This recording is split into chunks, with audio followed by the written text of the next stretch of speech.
Welcome everybody to another edition of World Championship Wrestling 1993 with no Eric Bischoff, as it's time for the granddaddy of them all, WCW Starrcade 1993.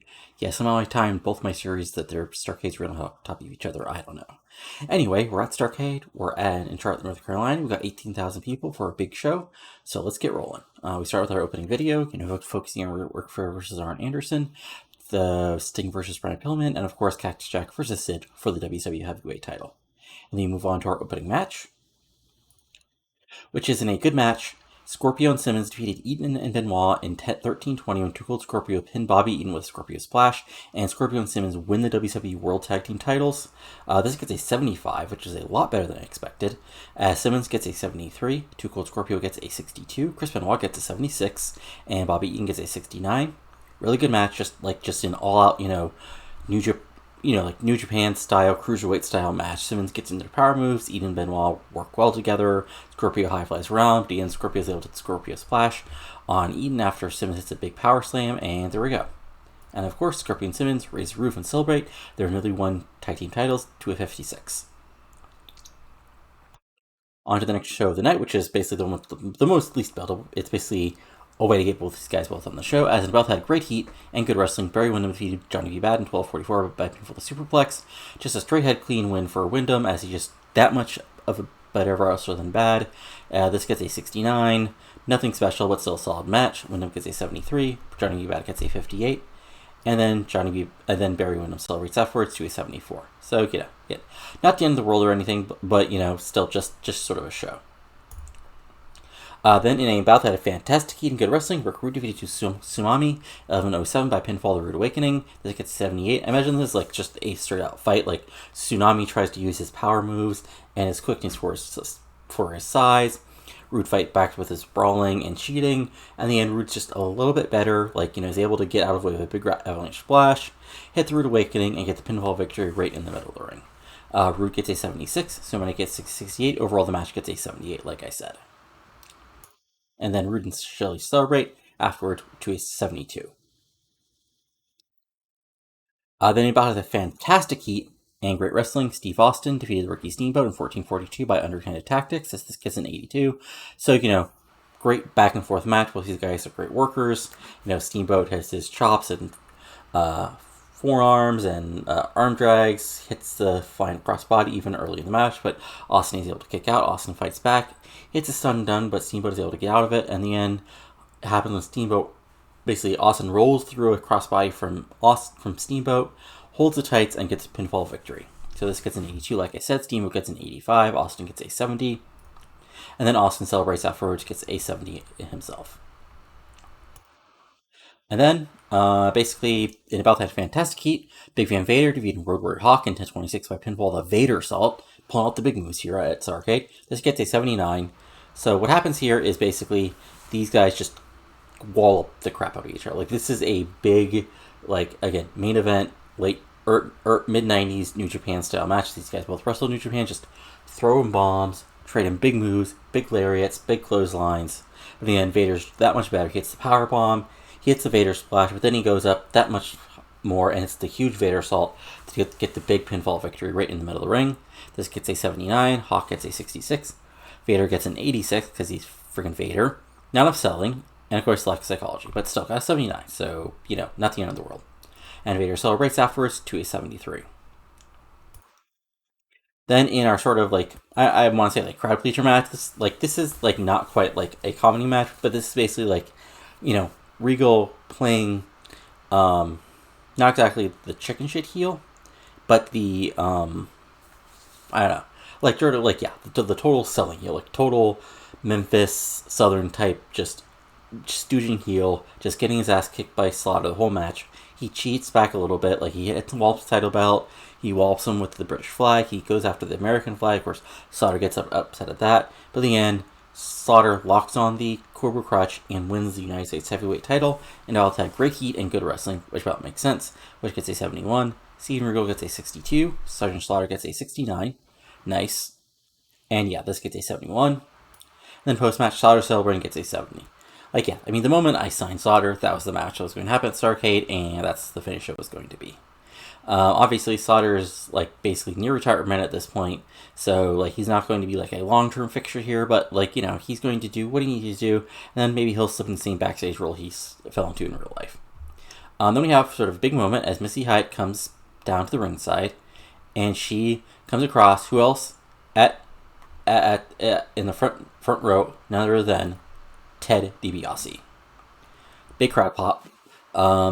As basically, Hyatt tries to ask Ted DiBiase why he's here in World Championship Wrestling. DiBiase says he goes, where's the money at? Where he can become successful. And that's why he's here in World Championship Wrestling. There are more worlds for him to conquer. And he's here to prove that everybody has a price. Even everybody here in World Championship Wrestling. Ha ha ha. So yeah, big signing. Again, DiBiase's also slowing down a bit, but he's still really good in the ring. He's over. And even though like we're sort of like a situation where we have like a smorgasbord of heels, just I mean that is, again, I'll talk about that when I go over the roster here, but yeah, really good big moment here as DiBiase basically debuts and is now a member of World Championship Wrestling. This gets a 73. Good stuff. And then in our an exceptional match, Sting defeated Brian Pillman in 2016 by submission with Scorpion Deathlock. This gets a 75, which is sort of under. Let me see here why it underperformed, because Pillman got an 80, Sting got a 70, 82. Okay, lack of heat. Okay.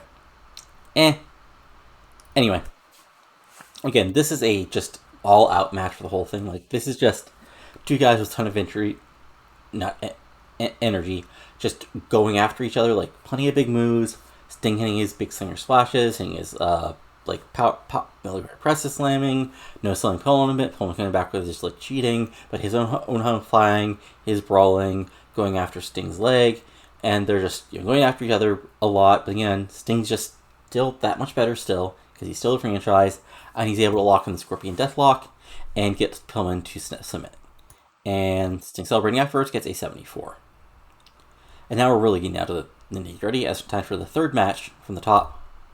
As it about to have fantastic heat and great wrestling, which gets a 77.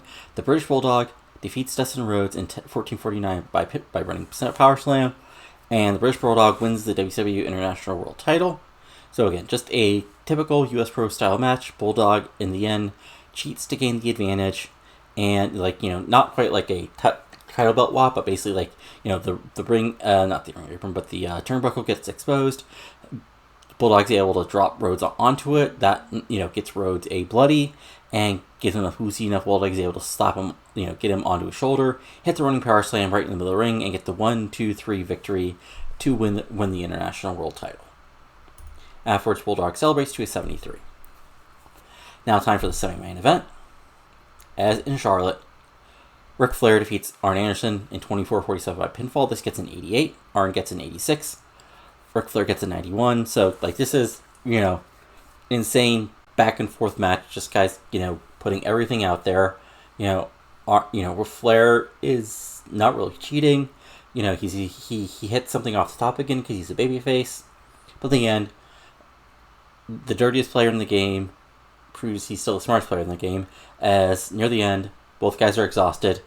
Arn is going to lock on a figure four of his own, and Flair just cradles him. 1, 2, 3. Said Arn gets an 86, Ric Flair gets a 91, and Flair celebrating afterwards gets a 71. Next up, it's time for Sid's interest for the main event. That gets a 72. Then it's Cactus interest gets a 68. And then in the main event of Starrcade 1993, now had fantastic heat and great wrestling, which gets an 89.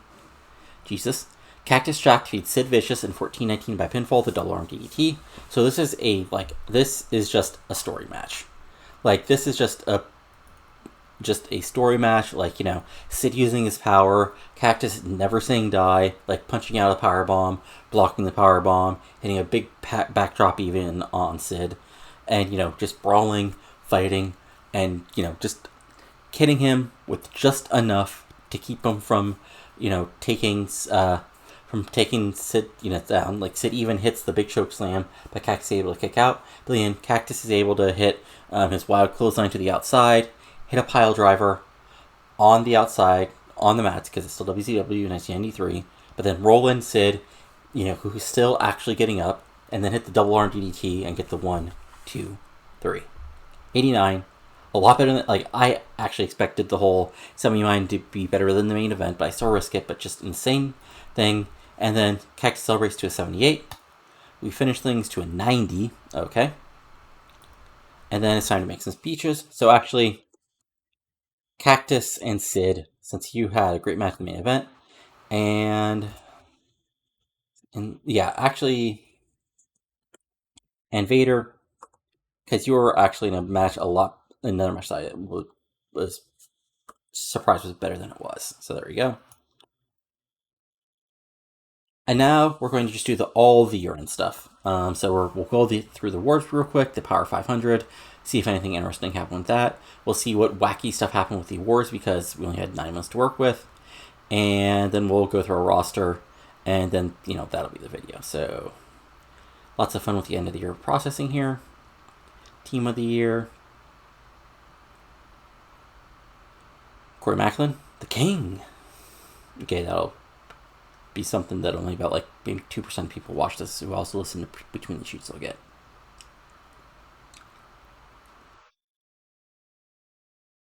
Okay, keep on rolling, keep on rolling. Almost done here. It's going to be lots of weird... Okay, so Wrestler of the Year is still Hulk Hogan. Yeah, Hulk's been the WWF this whole time. Company of the Year is WWF. Team of the Year is Masao and Jumbo. Okay, that makes sense. Match of the Year is Hogan and Savage beat Martel and Razor Ramon. Sure. Show of the Year was Grand Champion Carnival in 1993. Let's actually look at that real quick. Let's see here. That's April, right? Yeah, so this got a 96. It was Hansen defeating Jumbo for the Carnival title in 99. Sawa defeating Inoue for the Triple Crown, 77. Stan Hansen defeating Terry Funk and Jumbo defeating Abdullah in 94s and 91s.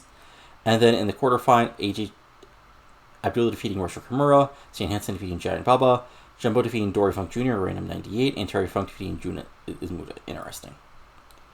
Let's see here. Dustin Rhodes thinks Steve Regal is clumsy. Yikes. Steve Regal thinks Steve... Oh, you're going to be friends. You're going to be friends. Okay, anyway. Young Wrestler of the Year is Hector Garza. Veteran Wrestler of the Year is Stan Hansen. Sure. Female Wrestler of the Year is Akira Hakuto. Most Improved Company of the Year is That Random Company. Independent Wrestler of the Year is Tenru. Manager of the Year is Bobby Heenan. Announcer of the Year is Jim Ross. Commentator of the Year is Jesse Ventura. And Referee of the Year is Ricky Vargas Benitez. Okay. Let's go over the Power 500 for this year. So, yeah. Let's go down from the 10. So, 10 is Yokozuna. 9 is Liger. 8 is Savage. 7 is Stan Hansen. Number 6 is Scott Hall. Razor Ramon. 5 is Masao. Number 4 is Hart. 3 is Jumbo. 2 is Kurt Hennig. And 1 is Hulk Hogan. If we go to our guys...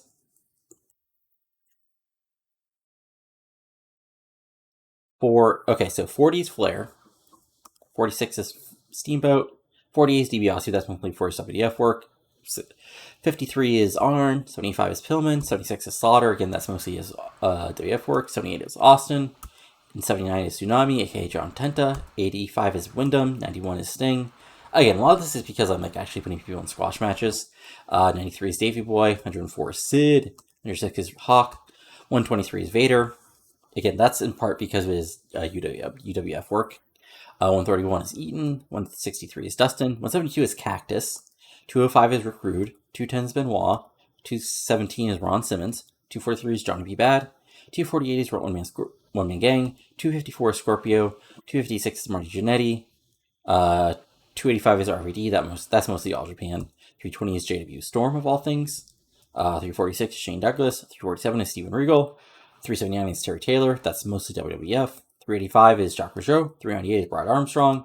409 is The Barbarian. 435 is The Warlord. 445 is Max Payne. 446 is Rip Rogers. And 456 is Kevin Nash. Interesting. Again, title holders. We got World Television title is still Vinny Vegas. New World Tag Team Champions are Scorpion Simmons for the first time. U.S. Champion for the third time is Sergeant Slaughter because he won it way back in the 80s. The International World Champion is the British Bulldog. And your World Champion still is Cactus Jack. If we look at our creative real quick, number 1 is Sting, 2 is Flair, 3 is Rude, 4 is Pillman, 5 is Bulldog. Next big thing is just RVD. Hot prospects is RVD, Bagwell, Flamingo, Regal, Scorpio. Who's hot is Rude, Pillman, Sid, Benoit, Flair. Who's not is nobody, so that's a positive. So yeah, if we look at our roster real quick. If we start with major stars, so Arn Star of the Year, basically in the low 50s a lot of places and 70, and now he's basically low 70s everywhere except in the same place where he's 81 in the Mid-Atlantic and 79 in the Southeast. So good stuff, as I've really built him to be basically a top heel.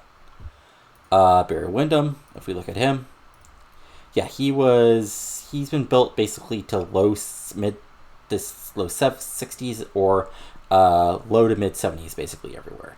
He's dropped a little in the Southeast and Mid-Atlantic, but he's been built up everywhere else. So, what can you do? Vader, let me see here. So Vader was at 80s, and now he's dropped a couple points because, he's been he hasn't been jobbing a lot, but he hasn't, he's been used, where he needs to job to people. Pillman's a big boy. He's went from mid-50s to mid-60s to low 70s to high 70s. So, that's one success. But now, speaking of successes, look at this guy. So unfortunately, I think I found his pop cap because he's been stuck at a 70 since he won the world title, and in the past couple months, he's defeated Vader twice. Then he defeated Sid at at Starrcade in an 89, and he's been in big 70s ever since. So I don't think he so either Vader was more popular than him and Sid was more popular than him, so I wonder. Anyway, Dustin Rhodes, who started out in actually low 30s, high 40s, which I think is actually a little low, but not going to kill the mod maker for this. Now he's up in the 70s. Ric Flair, again, was at 100, but that's he's basically at an inflated popularity for the size of the company and the rest of the roster. That I don't feel bad about him. Plus, I basically rebuilt the Iron Horseman on his back. Rude is basically from the 70s up to either the mid 70s to the 80s, so that's positive. Sid's from the 60s to mid 60s is now all the way. He got up to high as 85 in the Southeast after beating Sting, but now he's basically from low 70s to 80, so not bad at all. Steve Austin is another guy who was again in the mid 50s, 60s, is now to 70 to high 70s, so good stuff.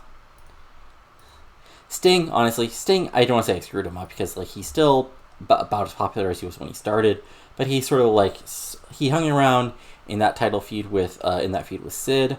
Because if you look at his pay-per-view record, he basically defeated the one-man gang randomly in London. He lost to Sid by countout.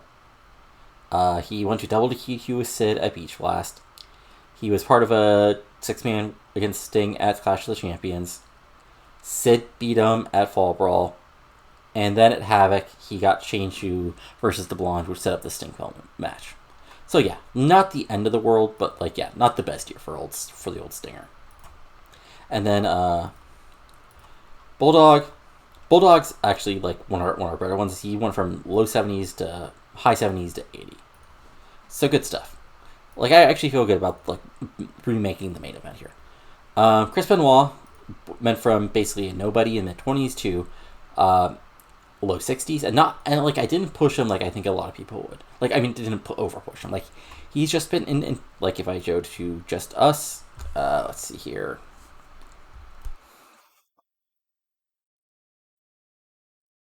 He's just been in a lot of matches, and I feel now I wonder if does New Japan have TV here? Now I wonder if they have TV here. Let's see here. If we go to their broadcasting. Right. Yep, okay. They totally have TV, which I guess makes sense. So, okay, so I can't give, like, myself full credit for Benoit getting more over, but, still I did a little bit. Steamboat is one guy who, like, I honestly just used him as a jobber to the stars. Like, he was at an 87 in Atlantic, now he's at a 74. He was at a 75 in Tri-State, now he's at a 68. Like, again, but he's sort of in that position where I don't want to push him to the top because there are younger guys I want to push, but also I don't want to use him as a pure jobber. A Hawk's interesting because, like, he showed up, and when did I first use him? Let's see here. Yeah, he first showed up at Fall Brawl, so if we look at his popularity since then, yeah, it's basically gone up a little bit, or flatlined. Slaughter, again, just so you guys know, like, he's been around the 70s the whole time. And same thing with DiBiase. He comes in with a, basically high 70s to mid 80s popularity. And then Tsunami, also known as John Tenta, like, yeah, he's still at the mid to high 70s. So good stuff. Well known. Two Gold Scorpio, again, from mid 30s all the way up to mid 50s. JW Storm, who's part of the Storm and Hammer team, has gone from basically 50 to low 60s. Jacques Rougeau, who I just sort of resigned, originally just used as like a jobber to the stars, but now is a solid mid-card guy, is gone up a couple points, which makes sense. Johnny B. Bad is up from 50 to mid-50s, again, good. Marty Jannetty, who, since I signed, is about the same. Ron Simmons, started, again, this is somebody who's probably should be higher in game, but, not the end of the world. He went from high 40s to low 50s, up to 60s. Steven Regal. Regal's a big one, because he, again, went from nobody, and now he's in the high 50s, low 60s, so good stuff. Burn Warlord, yeah, I doubt you guys care about. Anybody else of interest? Max Payne. Oops. Max Payne, who I was pushing at the start, and then I sort of stopped pushing. But I mean, he is up, like, he has gains, like, he's basically up to 50s in the Southeast and Great Lakes, and mid-30s everywhere else. So he's not unpopular. If we look at Vinny Vegas, who's I think the other guy who really pushed. Yeah, Vegas is weird because he's one of the guys with like weird overness everywhere. So he's up to a 36. So he's up basically between 8 and 20 points basically everywhere. Because yeah, he's up to he's up to 36 Northeast, up to 57 the Southeast. But still winning a lot of matches, even though they're on B shows, do help, I guess. Is there anybody in unimportant you guys need to look at? Let's see here. Robbie V, let's see here. Yeah. Sort of by osmosis, Robbie V's gotten a little more over. But yeah, that's about it. Again, if we look at our size, oops, that's not our size, that's our... So yeah, we've basically dropped a lot in the Mid-Atlantic, but we're basically at a, like, where we actually should be, which is in the mid-70s, mid to low 70s are basically everywhere. And, yeah, so next, to get the big, we need to get basically 77s everywhere, which is possible as everybody gets more over and we have better shows. But yeah, that's basically it. If we look at our pay-per-view calendar for the year, next up is a Clash of the Champions, then Super Brawl, then Spring Stampede, then Slamboree. I'll probably restart the Great American Bash somewhere, then Bash at the Beach, then another Clash, then Fall Brawl, then Havoc, then Clash of the Champions, and then Starrcade itself. If just as a little test, oops, that's the wrong people. If we look at our contracts, the only people really coming up that... So we got Hawk and Bulldog, who are both up in about 60 days. I'm going to probably keep these guys both around. But yeah, because Bulldog obviously is our current, international world champion. And Hawks are, decent uppercard babyface. And then after that, it starts, that Sting re-signing, I'm not looking forward to how much I'm probably have to pay him. He's already been paid $100,000 a month. I have, God knows how much he's going to be worth by time it's time for him to re-sign him. That's also when I have some interesting booking coming up for him in theory. So that might be really fun. Anyway. But, yeah, that's it for now. If you enjoyed this, go ahead and like. Comment below on what you're enjoying and not enjoying, and subscribe to the channel for lots of TEW 2020 content, including this series, my MLW 2005 series, and of course my long-running WCW 2001 series, now heading towards 2004. That's it for now. Talk to you later, and have a good one. Adios.